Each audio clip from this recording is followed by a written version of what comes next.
Bismillahirrahmanirrahim. Assalamualaikum warahmatullahi wabarakatuh.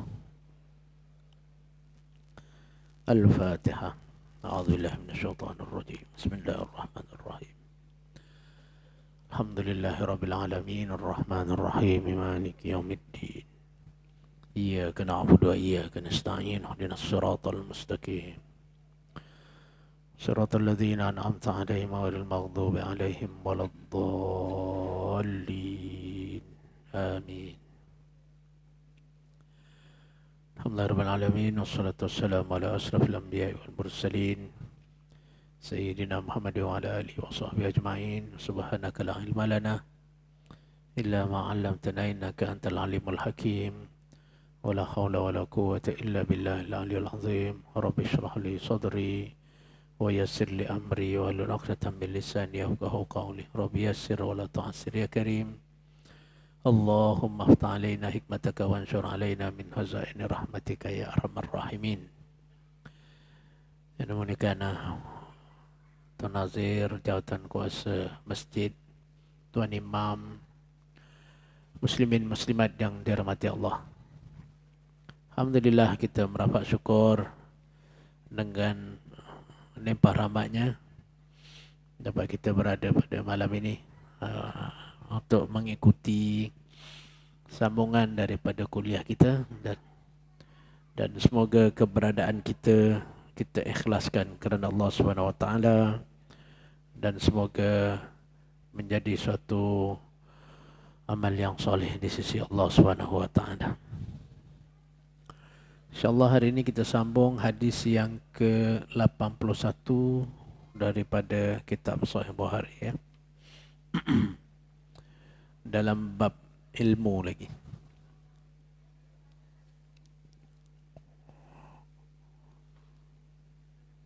Hadis yang ke-81, an Abi Hurairah anna Khuza'ah qatalu rajulan min Bani Laysin ama fathi Makkah biqatilin minhum qataluhu fa ukhbira bidzalika an-nabi sallallahu alaihi wasallam farakiba rahilatahu fa khataba fa qala inna Allah habasa an makkatil qatla awil kila wa sallata alaihim Rasulullah sallallahu alaihi wasallam wal mu'minin ala wa innaha lam tahilla li ahadin qabli wa lam tahilla li ahadin ba'di ala wa innaha halat li sa'atan min naharin ala wa innaha sa'ati hazihi haramun la yukhtala syauquha wala ba'd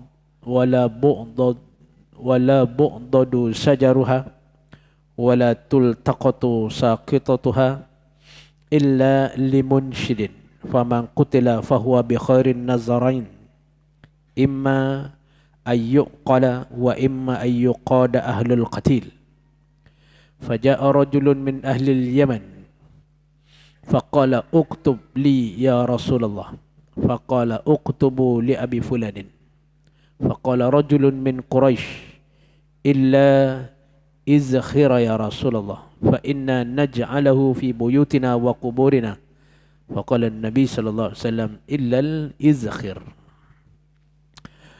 Hadis dari Abu Hurairah radhiyallahu anhu, di mana Abu Hurairah berkata,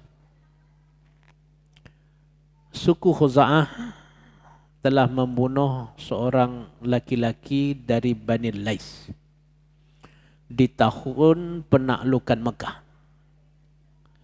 sebagai pembalasan dibunuhnya orang suku Khuza'ah oleh Bani Lais.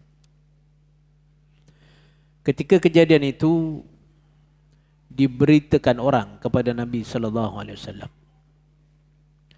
Lalu dinaikinya untanya dan berpidato, sesungguhnya Allah melindungi negeri Mekah ini dari pembunuhan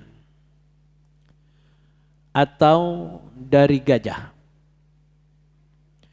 dan memberi kekuatan kepada Rasulullah dan orang mukmin untuk menaklukkannya.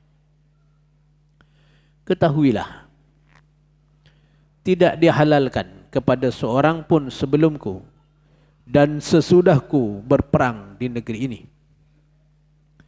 kecuali hanya kepadaku sesaat di siang hari penaklukan.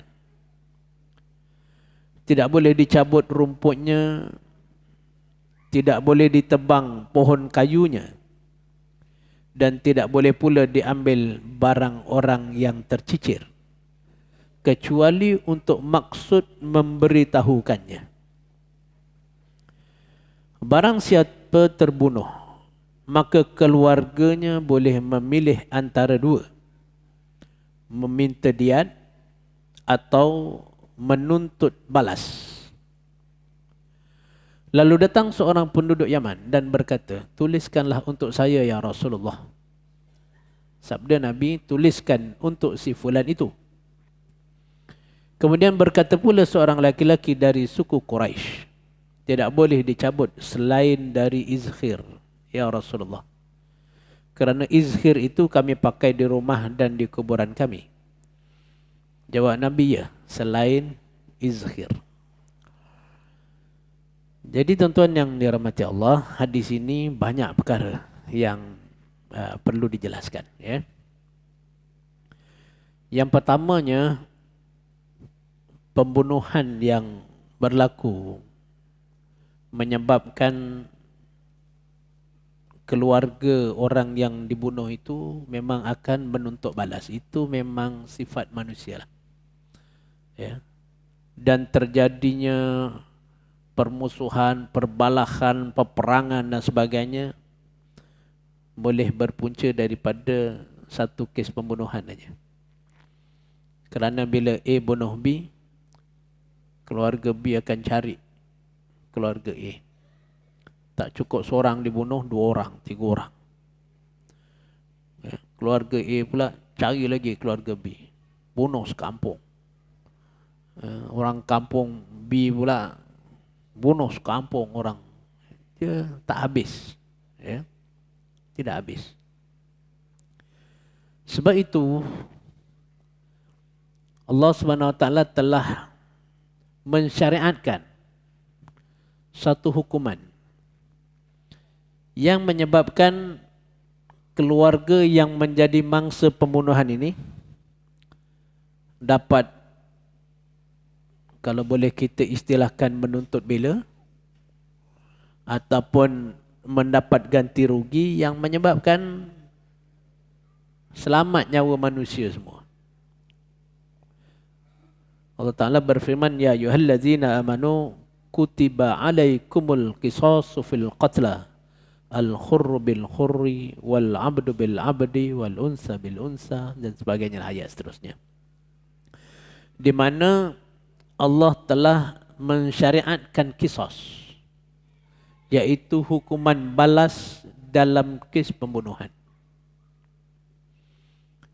Di mana pembunuhan ini dia boleh jadi pembunuhan yang dilakukan dengan sengaja, boleh jadi pembunuhan yang dilakukan, dia panggil separuh sengaja, dan boleh jadi pembunuhan yang tersilap. Kalau suatu kematian, satu pembunuhan yang memang diniat bunuh oleh orang itu, sama ada dengan senjata ke, ataupun dilanggar ke, atau orangnya yang membunuh tu gagah ke, cekik orang tu umpamanya, matilah mangsa tadi. Maka Allah syariatkan qisas, hukuman balas. Bawa pergi mahkamah, sabit kesalahan, hakim hanya boleh menentukan yang didakwa tu salah ataupun tidak. Itu je. Kalau segala saksi ada semua, hakim dah kata memang orang ni lah yang bersalah, dialah yang bunuh mangsa tadi tu, maka dipanggil warisnya. Semua warisnya panggil. Ya, ni kalau nak cerita panjang, panjang sangat lah. Nanti kita cerita lebih kurang lah. Ya. Panggil waris. Sebab dia ada syarat lagi. Warisnya gila, tak gila. Dah balik, belum balik. Panjang lagi lah. Tapi kita cerita ringkas lah. Ya. Panggil warisnya, serah. Nak dibunuh ataupun nak dimaafkan. Kalau keluarganya kata bunuh lah. Bapak saya dah mati, dia bunuh. Tak boleh tengok ni muka orang ni. Kalau dia bayar ganti rugi pun, dendam tak habis ni. Kan? Umpamanya lah kan. Maka hendaklah dibunuh orang itu. Hakim tak boleh pujuk pula. Tak payahlah bunuh. Ambillah diat aja. Tak boleh. Hakim dia boleh kata salah tak salah. Itu je. Kalau dia maafkan, dia boleh tuntut ganti rugi. Yang dia panggil diat mughallazah, diat yang berat, iaitu diat 100 ekor unta, 30 unta jantan 3 tahun, 30 unta jantan 4 tahun, 40 ekor unta betina yang sedang bunting. Jadi lebih kurang 1 juta lah tuan, ganti rugi nyawa itu. Ya. Tapi walaupun 1 juta tuan, nak maafkan orang bunuh bapak kita ni bukan senang tau. Kan? Ya. Tapi maknanya nak balik pada tadi, hukuman qisas. Seandainya penjenayah tadi dibunuh, keluarga penjenayah pun dia tak boleh tuntut bela pula atas bapak dia ataupun orang yang menyebabkan hakim yang memutuskan bersalah tu. Jadi habis. Kes habis kat situ. Ya. Kalau dimaafkan lebih-lebih lagi. Kan? Maknanya selamat nyawa orang. Ya. Itu kalau bunuh dengan sengaja. Kalau bunuh tak sengaja, satu perbuatan yang sengaja dia buat tapi bukan nak bunuh orang. Katalah dia masjid ni buat aktiviti memanah umpamanya kan. Karnival buat memanah. Memanah pula kena orang. Kan?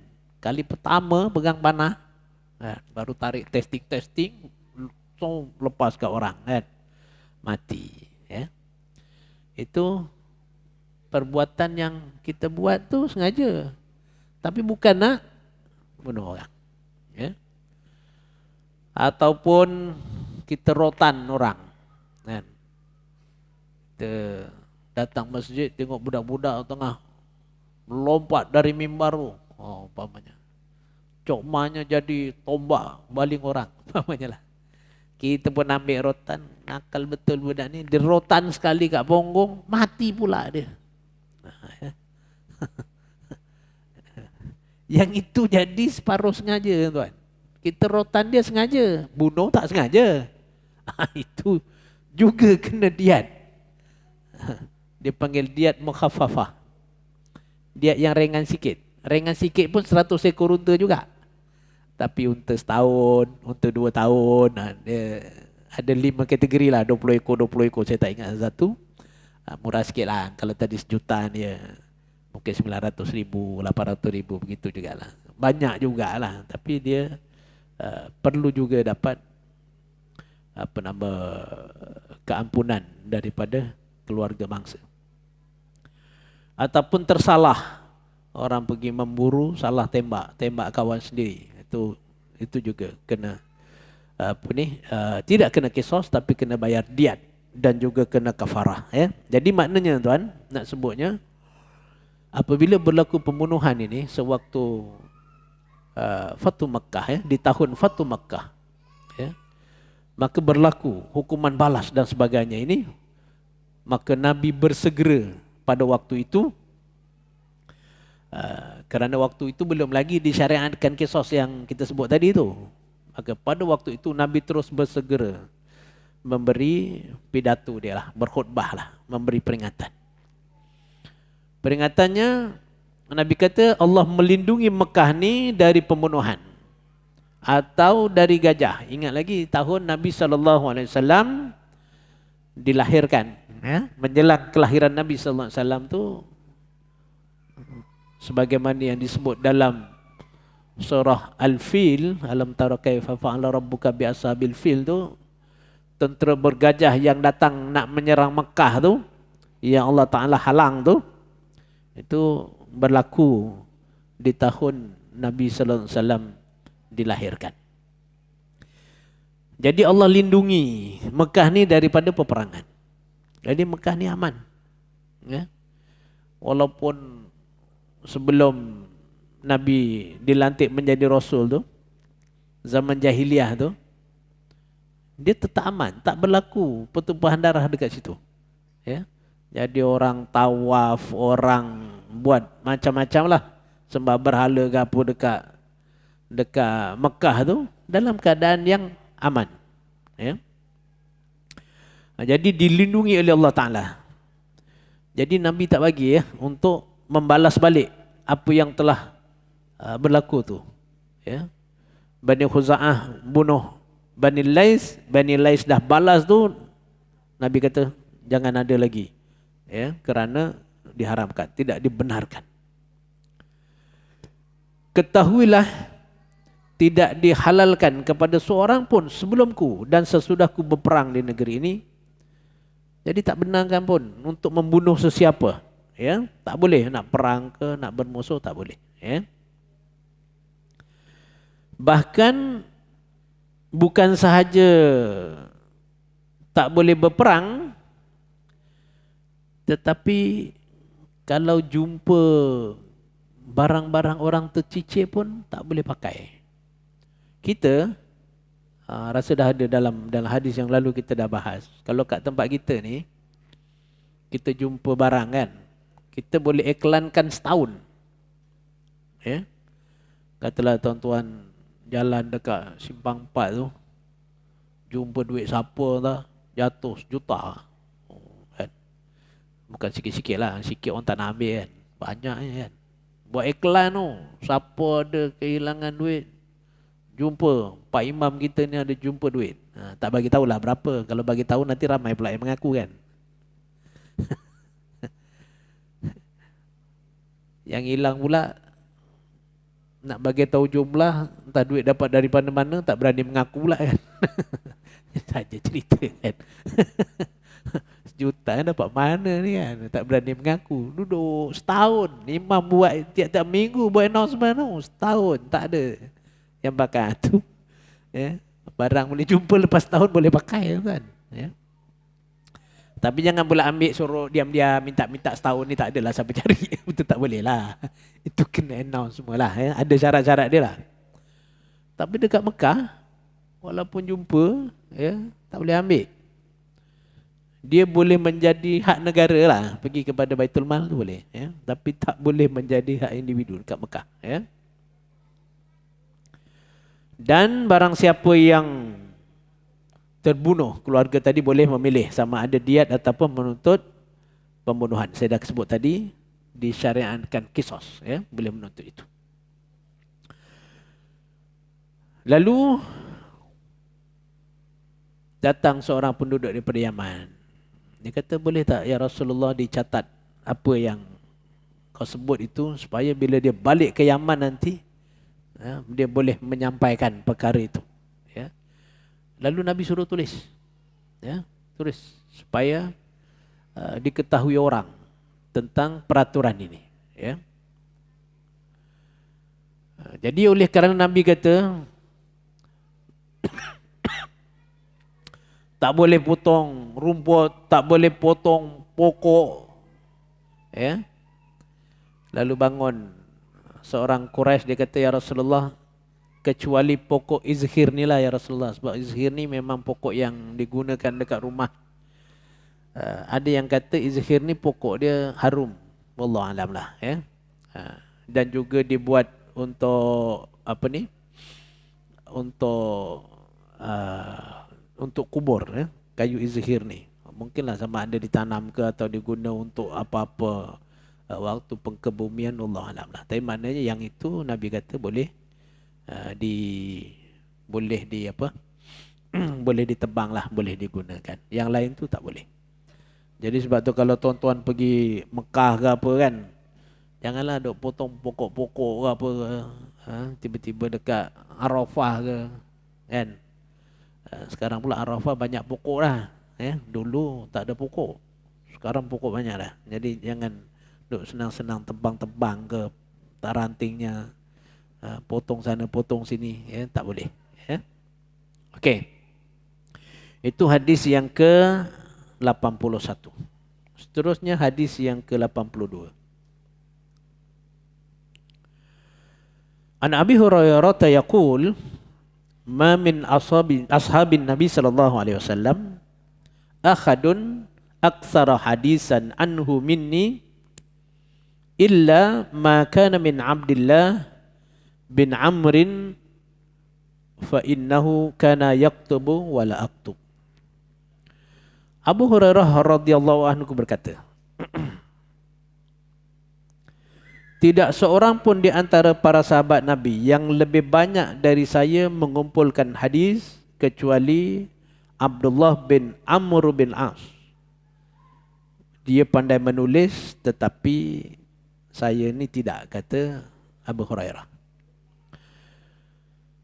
Tuan-tuan, Abu Hurairah ni memang dia, kita boleh kata sentiasa bersama Nabi lah, kita boleh kata begitu. Dan kemudiannya Abu Hurairah ini dia mengajar. Dikatakan dia mengajar di Masjidin Nabawi. Sedangkan Abdullah bin Amr bin As ni dia tulis hadis dan dia banyak musafir. Sampai ke Mesir katanya ya. Dia pergi ke Taif dan sebagainya lah. Sebab itu kita tengok kebanyakan hadis yang diriwayatkan ni adalah daripada Abi Hurairah. Banyak hadis daripada Abi Hurairah. Sebab Abi Hurairah ni dia mengajar. Jadi bila dia mengajar, muridnya banyak. Orang yang tahu, yang ambil hadis daripada dia, banyaklah. Sebab dia mengajar. Kan? Sebab macam kat tempat kita, banyak juga orang-orang yang alim, ilmunya banyak. Tapi dia tak mengajar dekat surau, tak mengajar kat masjid. Jadi tuan-tuan pun tak kenal. Kan? Profesor-profesor banyak. Kan? Dia ngajar kat universiti, dia tulis kitab, bawa research macam-macam. Tapi kita tak baca. Jadi, yang mungkin ilmunya itu akan diguna dari peringkat-peringkat yang lain lah kan. Untuk kajian dan sebagainya. Tapi bila orang banyak mengajar kat surau, kat masjid ni, orang kata banyak ilmu lah. Walhal ilmu tak banyak mana. Banyak mengajar, bukan banyak ilmu. Ilmunya sikit, ngajar sana, ngajar sini lah kan. Jadi orang banyak dapat daripada pengajaran-pengajaran itu ya. Jadi sebenarnya satu daripadanya ya, kaedah untuk mendapat ilmu ni memang dengan menulis lah. Sebab tu Abdullah bin Amr bin As banyak menulis hadis-hadis ya. Okey, hadis yang seterusnya.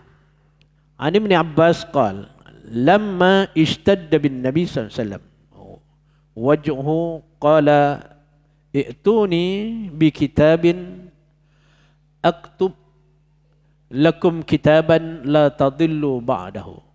Qala Umar inna Nabi sallallahu alaihi wasallam ghalabahu al-waj'u wa indana kitabullah hasbuna fahtalafu wa kathura al-laghtu. Qala qum anni wala yanbaghi indi tanazu. Fa kharaja Ibn Abbas yaqul innar raziyata kullar raziyati ma hala baina Rasulillah wa baina kitabih. Ibn Abbas berkata, ketika Nabi SAW semakin lemah lah, semakin sakit. Lalu Nabi berkata, bawalah kemari kertas dan sebagainya supaya kamu dapat menulis sesuatu agar kamu tak lupa nanti. Ya. Jadi walaupun dalam keadaan sakit ni Nabi mengajar lagi. Nabi suruh tulis. Ya. Jadi pada waktu itu Umar bin Al-Khattab dia berkata sakit Nabi ni makin teruk. dan kita dah ada Quran. Cukuplah, dia kata. Maknanya dari satu sudut Umar kata, jangan kacau lah. Kita duk tanya ilmu lagi dengan Nabi ni. Nabi dah sakit kuat ni, tengah sakit. Tuan-tuan bayangkan kalau orang sakit, tuan-tuan datang minta ilmu macam-macam lagi, kan? Ya. Dah terbaring. Mentang-mentang hadis kata innallaha yaqbidul ilma biqabdil ulama. Allah angkat ilmu dengan matinya ulama. Sebelum mati ulama ni kena tulis ni. Dia sakit pun duduk di sebelahnya. Tanya lagi umpamanya, kan? Ya, jadi Umar kata, kita ada Quran yang dah lengkap dah, kan? Jadi nak kacau Nabi yang sakit lagi ni kenapa? Begitulah lebih kurangnya, kan? Dan para sahabat yang hadir ketika itu berselisih pendapat, yang menyebabkan terjadinya suara seperti pergaduhan. Maknanya bisa pandangan berbalah cakap lah, bukanlah bertubuh, kan? Ya. Jadi ada yang kata, kalau Nabi sakit sebelum wafat ni mungkin ada wasiat-wasiatnya yang terakhir, umpamanya, kan? Yang perlu dicatat dan sebagainya lah. Ya. Jadi Nabi kata, saya harap anda semua pergilah. Tak patutlah untuk bergaduh dekat dengan aku ni, Nabi kata. Tak payahlah, keluarlah, Nabi kata. Jadi maknanya dari satu sudut Nabi menerima pandangan Umar tu. Tak payahlah catat lagi, kan? Jadi keluarlah, dah tak payah catat lah, ambil lah, keluarlah, kan? Jadi satu daripadanya ni adab untuk kita ziarah orang sakit lah, kan? Kita ziarah orang sakit ni jangan lama-lama. Kecuali orang yang sakit tu memang minta kita temankan dia. Itu lain lah. Ini duduk sampai yang sakit nak tidur pun tak boleh, kan? Dia pula datang 5-6 orang sembang, tapi tu bukan sembang dengan orang yang sakit tu, kan? Contohnya lah ni, kan? Contoh aja ni, kan? Jadi ziarah orang sakit ni ada adab dia. Ada beberapa orang kawan saya bila sakit tu siap suruh rahsiakan, jangan cakap dengan orang lah. Kenapa? Biarlah orang doakan sembuh dan sebagainya. Alah, saya kat hospital ni nak tidur-tidur je. Dia kata, duduk dekat ward ni nak rehat lah, nak tidur. Nanti datang-datang pula orang. Kan datang satu masjid pula. Alah, bila saya nak rehat. Dia kata, biarlah besok saya dah balik, saya bagi tahu lah. Sakit sikit je pun. Kan? Setengahnya tu tak bagi tahu. Yalah, itu hak masing-masing lah, kan? Tapi maknanya menziarahi orang sakit itu perlu, ya, perlu kita ziarah orang sakit, tetapi adabnya itu jangan lama-lama dan sebagainya lah, ya, bila ziarah orang sakit. Jadi dalam bab ini tadi, ya, Ibnu Abbas pun dia keluarlah. Tadi Ibnu Abbas dia rasa macam suatu yang malang, dia kata. Kalaulah tidak kerana perselisihan yang berlaku itu, macam-macam lagi ilmu boleh dapat daripada Nabi ni.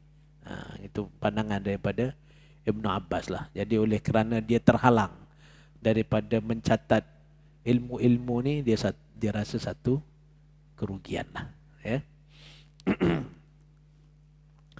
Okey, itu hadis yang ke-83, ya. Kita pergi hadis yang ke-84. 84. An Abi Hurairah qala innan nas yaquluna aktsara Abu Hurairah walaula ayatani fi kitabillah ma haddastu hadithan summa yatlu innal ladzina yaktumuna ma anzalna minal bayyinati wal huda min ba'di ma bayyanahu lin-nasi fil kitab ulaika yal'anuhumullahu wa yal'anuhumul la'inun illa alladzina tabu wa aslahu wa bayyanu fa ulaika atubu alaihim wa ana tawwabur rahim. Inna ikhwanana minal muhajirina kana yashghuluhumus safaq bil aswaq wa inna ikhwanana minal ansar kana yashghuluhumul amalu fi amwalihim wa inna Aba Hurairah kana yalzamu Rasulullah sallallahu alaihi wasallam bi sya'i batnihi wa yahduru ma la yahduruna wa yahfazu ma yahfazun. Diceritakan oleh Abu Hurairah, orang mengatakan Abu Hurairah paling banyak meriwayatkan hadis. Kalau tidaklah kerana 2 ayat dalam Al-Quran, nescaya saya tidak akan meriwayatkan hadis. Kemudian dia membaca ayat, sesungguhnya mereka yang menyembunyikan keterangan dan pimpinan yang kami turunkan sesudah kami jelaskan kepada manusia dalam kitab, mereka itu dikutuk oleh Allah dan oleh orang-orang yang turut mengutuk, kecuali mereka yang taubat, mengadakan perbaikan dan menjelaskan kembali keterangan-keterangan Allah, maka taubat mereka itu akan diterima. Aku maha penerima taubat lagi maha penyayang. Lalu Abu Hurairah meneruskan, saudara kita para muhajirin sibuk dengan perniagaan mereka di pasar, dan saudara kita kaum Ansar sibuk dengan urusan harta kekayaan masing-masing. Tetapi saya selalu mengikuti Rasulullah ke mana-mana. Di samping saya dapat memenuhi keperluan perut saya pun dapat menghadiri ceramah-ceramah pengajian Nabi yang mereka tidak dapat hadir serta menghafal apa yang mereka tidak dapat hafal. Ya? Jadi tuan-tuan ya, Abu Hurairah ni dia memang orang yang sentiasa bersama dengan Nabi SAW lah. Ya. Dan kalau kita tengok kat sini, memang dia sentiasa mengekori Nabi lah kalau kita nak kata begitu, sehingga dia dapat ilmu yang banyak. Di samping bila dia ikut Nabi sana sini tu, dia juga makan minumnya ditanggung oleh Nabi SAW. Ya. Wallahu alam. Dah masuk waktu Isyak pun, saya rasa cukuplah dulu untuk hadis hari ini. InsyaAllah kita sambung pada kuliah yang akan datang. Wallahu alam. Aqulu qawli hadha wa astaghfirullahal azim li wa lakum. Tanggungan tasbih kafarah surah Al-Asr. Bismillahirrahmanirrahim. Subhanakallahumma wa bihamdika astaghfiruka wa atubu ilaik. Bismillahirrahmanirrahim. Wa sallallahu ladzina amanu wa amilus wa tawassaw bil haqqi wa tawassaw bis sabr. Assalamualaikum warahmatullahi wabarakatuh. A'udzubillahi minasyaitonirrajim. Bismillahirrahmanirrahim. Subhanallah walhamdulillah.